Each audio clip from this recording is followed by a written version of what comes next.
পরাজয় নিশ্চিত জেনে পাকিস্তানি হানাদার বাহিনী বাঙালি জাতিকে মেধাশূন্য করার ঘৃণ্য চক্রান্ত করে। রাজাকারদের সাথে নিয়ে পাক বাহিনী শিক্ষক, বিজ্ঞানী, চিন্তক, সাহিত্যিক, সাংবাদিক, শিল্পী, চিকিৎসক, প্রকৌশলী, আইনজীবী, ক্রীড়াবিদ, সরকারি কর্মকর্তাসহ দেশের বহু কৃতী সন্তানকে হত্যা করে। ১৯৭১ সালের ১৪ ডিসেম্বর বড় পরিসরে হত্যাযজ্ঞ চালায়।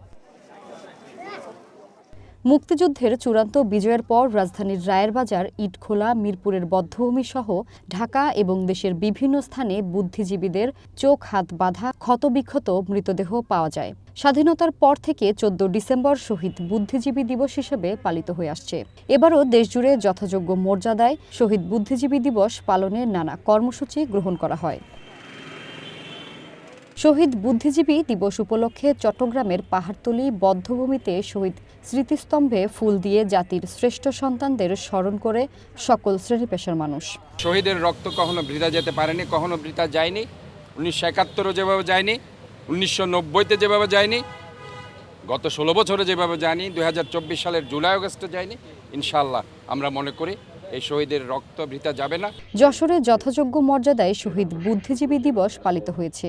শহরের শঙ্করপুর বধ্যভূমি ও শহীদ বুদ্ধিজীবী স্মৃতিসৌধে শহীদদের প্রতি পুষ্পস্তবক অর্পণের মধ্য দিয়ে দিবসটি সূচনা করেন জেলা প্রশাসক। এরপর পুলিশ সুপার, মুক্তিযোদ্ধা কমান্ডার সহ বিভিন্ন সংগঠন শহীদদের শ্রদ্ধা জানিয়ে ফুল দেন। পাকিস্তানি হানাদার বাহিনী যখন বুঝতে পেরেছিল যে তারা বাংলাদেশিদের কাছে পরাজিত হতে চলেছে, সেক্ষেত্রে তারা বাংলাদেশিদের ভবিষ্যৎকে রুদ্ধ করবার জন্য, সেই চলার পথকে আরো কণ্টকাকীর্ণ করবার জন্য আসলে পরিকল্পিতভাবে এই ঘটনা ঘটিয়েছিল। রাজশাহী বিশ্ববিদ্যালয়ে বুদ্ধিজীবী স্মৃতির ফলকে ফুল দিয়ে শ্রদ্ধা জানান বিশ্ববিদ্যালয়ের উপাচার্য, উপাচার্য সহ শিক্ষক কর্মকর্তারা। পরে সেখানে বিভিন্ন হল থেকে ফুল দিতে আসেন শিক্ষার্থীরা। এরপর ফুল দিয়ে শ্রদ্ধা জানানো হয় বিশ্ববিদ্যালয়ের শহীদ মিনার ও বধ্যভূমিতে। দেশ বরেণ্য ব্যক্তি ছিলেন, তাদের যে আত্মত্যাগ, সেই ত্যাগ এবং মর্যাদা সমুন্নত রেখে আমরা এই নতুন দেশ বিনির্মাণে অংশগ্রহণ করব এবং দেশ বিরোধী কোনো ষড়যন্ত্র যেন সফল না হতে পারে।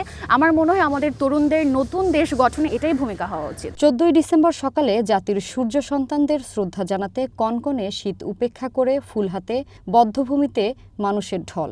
মুক্তিযুদ্ধ স্মৃতিসৌধে রংপুর বিভাগীয় কমিশনার মোহাম্মদ শহীদুল ইসলামের শ্রদ্ধা জানানোর মাধ্যমে কর্মসূচি শুরু হয়। এ সময় উপস্থিত ছিলেন Rangpur metropolitan commissioner, range DIG, জেলা প্রশাসক সহ প্রশাসনের সর্বস্তরের কর্মকর্তারা।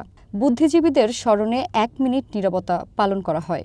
আমাদেরকে সম্মিলিতভাবে দলমত নির্বিশেষে এদেশের স্বাধীনতা, সার্বভৌমত্ব, মানবিক মর্যাদা এবং রুল অফ ল বজায় রাখার জন্য সবাইকে একতাবদ্ধভাবে কাজ করতে হবে। চাঁপাইনবাবগঞ্জে যথাযথ মর্যাদায় পালিত হয়েছে বীরশ্রেষ্ঠ শহীদ ক্যাপ্টেন মহিউদ্দিন জাহাঙ্গীরের শাহাদত বার্ষিকী।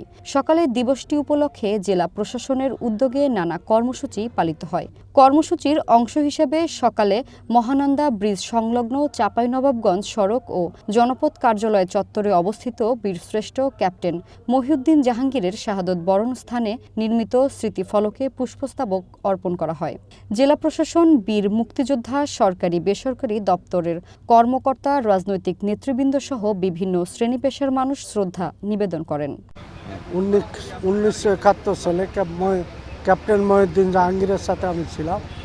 ওনার সাথে ১৩ তারিখ আমরা আকুনবেড়া ঘাট দিয়ে পার হই এবং ১৪ তারিখ ওনার সাথে আমরা একসাথে, উনি ছিলেন নদীর ধার দিয়ে, আমি ছিলাম কালু চেয়ারম্যানের বাড়ির পিছন দিয়ে একসাথে আমরা যুদ্ধ করতে এলে উনি আমাদেরকে অ্যাডভান্স বলছে, অ্যাডভান্স করো।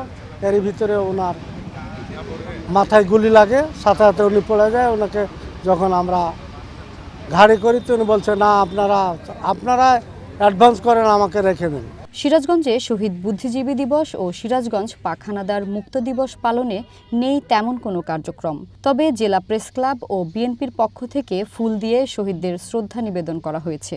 পাক হানাদার বাহিনী এবং এই দেশেরই কিছু দোসর রাজাকার আল বদর আল শামস, তাদের সহযোগিতায় আজকের এই দিনে হত্যাযজ্ঞটি সংগঠিত করেছিল। তারা কিন্তু এখনও বসে নেই। সেই ধারাবাহিকতায় বাংলাদেশে বিভিন্ন সময় তারা এখনও তাদের সেই জঘন্যতম চরিত্র তারা প্রকাশ করতে চায়। নানা কর্মসূচির মধ্য দিয়ে গাজীপুর, কুমিল্লা, বরিশাল ও টাঙ্গাইলেও পালিত হয় শহীদ বুদ্ধিজীবী দিবস। জেলার বধ্যভূমিতে পুষ্পস্তবক অর্পণ করেন নানা শ্রেণী পেশার মানুষ। শহীদদের আত্মার মাগফিরাত কামনায় দোয়া সহ জেলাগুলোতে নানা আয়োজন করা হয়।